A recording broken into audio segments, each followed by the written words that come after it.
Now, since we lightly spoiled Peacemaker for you, we're going to get through a quick little review of episode 1 here.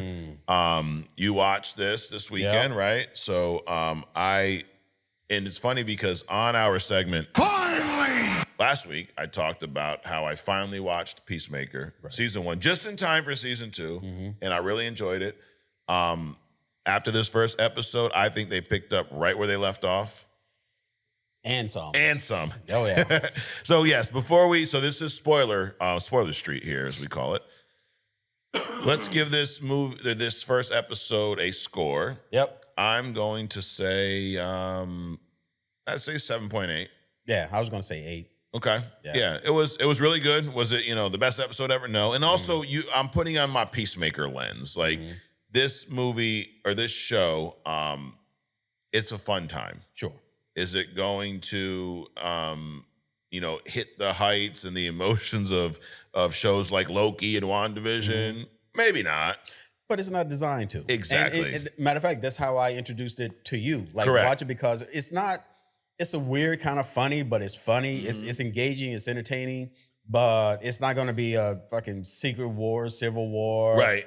Captain. It's not going to be any of that stuff. Correct. But it has a very specific place. Yep. And they're doing a good job at it. Yeah, and it's a fun place. Yeah. It was a fun episode. Yeah, it was. And you touched on a little bit of how it ended, which is really the big talking piece of this show. So first of all, we saw in the recap, they retconned the whole Justice League. You had the Justice Gang in there. I really liked how they did that. Sure. Just drop them in. Nobody cares. Fucking move on. Those guys fucking sucked anyways. Yep. Who cares, right? I like that Vigilante's back. He's one of my favorite characters in this show. I like that they're giving Hardcore her kind of character arc here. I like her as I don't even know who she is, but I like her as an actress. Sure. And I like that character. Adebayo, the daughter of Amanda Waller. I think every character they've slightly improved on, at least in this first episode. And we see this door in his room. So it really, the big plot line here is Chris, Peacemaker, has this portal in his house, his dad's house. Right. So now he's living in his dad's house because he killed his dad. He's got this bedroom door. Eagly gets up in the middle of the night. He wants to go fucking flying, right? He's like he's a pet. So he's like, it's too cold. I'm not fucking going outside, bro. We're going to go in this little dimension, this little pocket dimension, and let him fly around in there. Right. Then he discovers another door way the fuck on the other side. Looks like his door. It's on some like Monsters Inc. type shit, dude. Right. And it brings him into an alternate reality, alternate dimension where his dad wasn't a dick. And he discovers that he's got this family over there. Right. So initially he goes over there, dad sees him or whatever, and then he comes back. And then later in the episode he gets back. But this is after he has he tries to join the Justice Gang.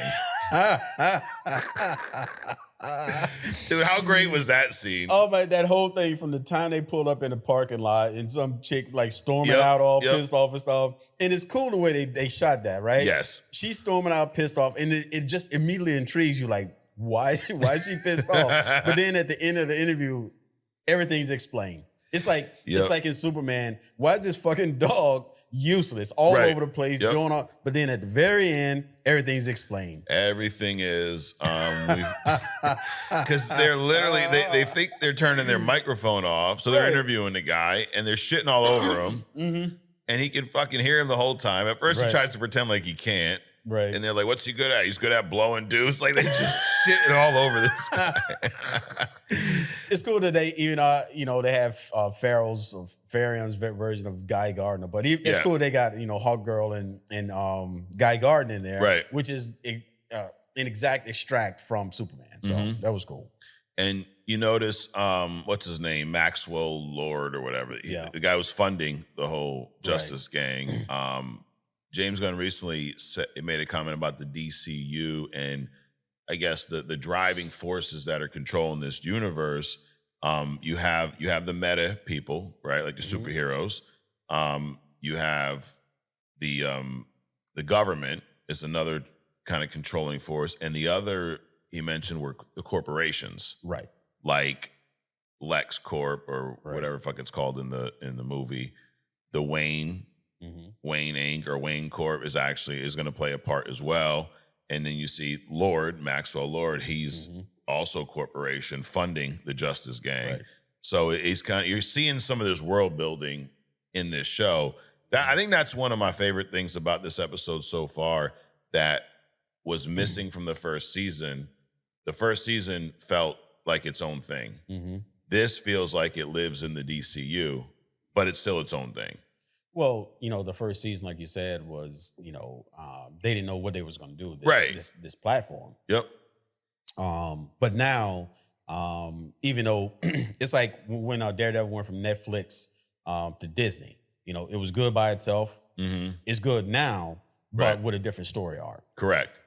So I think that was one, I would say so far, it's only one episode, but I'm liking this more than the first season because of that element. Sure. Now that, and if you've seen Superman, now we understand why James Gunn put Superman out, because you should have seen that before watching this. Correct. Because now you're familiar with the Justice Gang, and it ties those two together without having Superman show up here. Correct. You don't need him. You got, the other, and who knows? There's 3 episodes that critics haven't seen yet. So this whole show is 8 episodes.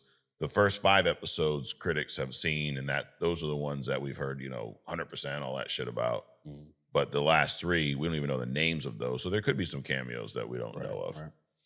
I noticed there's a trend is like, because when the movie initially ended, and I'm looking at the timeline, I'm like, because I'm getting ready to skip to the next movie, right? Yeah. Some other show. And it's like, there's fucking 10 minutes left. Yeah. So there's got to be some post shit in here. Right. And it was a lot. Was there? I didn't see it. It was a lot, dude. Oh, shit. So I missed you just cut it off at the... Yeah. Okay. Yep. So they actually do, so he did that shitty dying thing at the end, right? But then they showed a little bit more after that. They also showed some recap. They also showed, James Gunn's, the making of. Okay. So that was all in the episode. Yeah, so there was a lot in those last 10 minutes. Dude, because it was like fucking 3 a.m, bro. I'm watching it and I'm like, dude, I still got 20 minutes left. Yeah. But I didn't. I had 10 minutes and the credits hit. But because my thing was I'm getting pissed off now because it's like, what the fuck, dude? It's 49 minutes, but they shut it off at 38 minutes and some change. Correct. So what else is in there? So, you find all these little nuggets and stuff. Yep. So definitely go through the post credit stuff on that. But, but there is a trend where the shows... They're not only cutting the number of shows down, but they're cutting the length of the shows down. Yeah, absolutely. Which is kind of like, are you making just shitty content? Are you just throwing some shit out there? Are you not, do you have no more imagination? I mean, what's going on? Because I remember some shows 10, 20, 30 fucking episodes long. I just think everything now from a comic book show standpoint feels like a movie that's chopped up. Right. It doesn't really feel like a show. So is it like the new microwave generation? It's like, give me some content in a shorter period of time. I think so. And then I can capture your attention the next time. Yep. The next time, because people can't sit down for an hour anymore. Correct. We're all a bunch of squirrels chasing nuts, Adrian. Yeah. Well, there is that. You also see Rick Flag. We talked about Frank Grillo earlier. He's kind of in the background keeping an eye on Peacemaker. Right. He's using, what's his name, John Economics to watch him. But so John doesn't know that Rick knows that Peacemaker killed his son in the Suicide Squad movie. So remember Joel, whatever his name is, played Rick Flag Jr. In the Suicide Squad. And Peacemaker killed him in that movie. So he knows that. So he doesn't trust him. But the big reveal here is, well, there's a big orgy too, by the way. There's that. Pretty graphic one, but for Dixon for JJ all over the place. Everywhere, all shapes and sizes. Right? The one for you, pick your poison. Pick whatever you want. It was almost like Gunn used Creature Commandos as a test platform and just went fucking 1,000 on that bitch. Yep. And I saw some chatter online about, Peacemaker is buying this. I'm like, dude, he said some gay shit in the first series too. I always knew he was a little bit of a. Let's just put it this way: he'd have been down with the Diddy parties. Yes. And that's his own prerogative. Yeah, that's it. But it's funny. This fucking orgy's going on because he's he's all pissed off because he couldn't join the Justice Gang. Right. And he goes home, finds his, he's doing some bong rips, and he finds his cocaine stashed. And well, he wasn't pissed because of the game. He was pissed because of the girl. Remember? Oh, that's right. Yeah, I'm fucking him up. Yeah, right. Yeah, because she didn't commit or answer his fucking question or whatever, and he's thinking that it was something, and she's saying that it's not. And so he's pissed about that. That's true. When he got all coked out. Yeah. He was having a fucking bad day, dude. Because I think the rejection from the Justice Gang led him to hardcore. Like, all right, I need some kind of approval here. Sure. And then she rejects him. It's back to back. That's a shitty day for my boy. And then he goes home, big ass orgy, and he's not even participating. He's the only one with clothes on. I don't know how that would have happened. I don't know if he had I'm assuming he did not imagine it, but. You got to think that this is over a period of time, right? Because some people, his house is full of fucking people, right? He's not even participating in it. Yep. So they had to have come from somewhere, right? So, and do you see? I mean, him and Hardcore are having a shitty fucking episode here. Yeah. She goes to her psychiatrist who says she has toxic masculinity, freaks the fuck out, and she goes to the bar and starts picking a fight. She's kicking their asses for a minute, then they beat the shit out of her. Right. It was a lot in this episode. Yeah. And then I guess the big, I keep going back to the big reveal. The big reveal, Chris eventually goes back to this quantum, or goes back through that door, shows up, and now he gets caught. He meets his brother, who in this universe he killed as a child, and he kind of like steps in as they think he's out in Bloodhaven, which is cool. That's a reference to where Nightwing pretty much hangs out. Correct. Speaking of, is that a hidden gem reference? Maybe remains to be seen. But anyways, in doing this, he's having some drinks with his dad. And it's all weird because his dad's being nice to him and shit. Right. They love each other. He's fucking tapping him on it. Give me a hug, all this shit. And then the Peacemaker from that dimension shows up. They fight. And I did not see this coming. Honestly, when they first started fighting and I saw this, I'm like, is this going to be another fucking clone shit where, not clone, but, we got two versions of the same character throughout the series. Like, dude, I love Sinners. We saw it in Sinners. Sure. We just saw it again in Superman. We saw it in Logan. Like, is that what they're doing? And that's not what they're doing because my man impaled his own self and killed himself. He unalived himself from another universe. I did not see that coming, dude. Right. Which I'm like, now, bro, bring me to the next fucking episode. Right. Which is what you want in a show, right? Right. I mean, that whole portal thing can also explain a lot too. Yeah, absolutely. That absolutely can easily explain how he shows up, in this version of the DC universe. Yeah.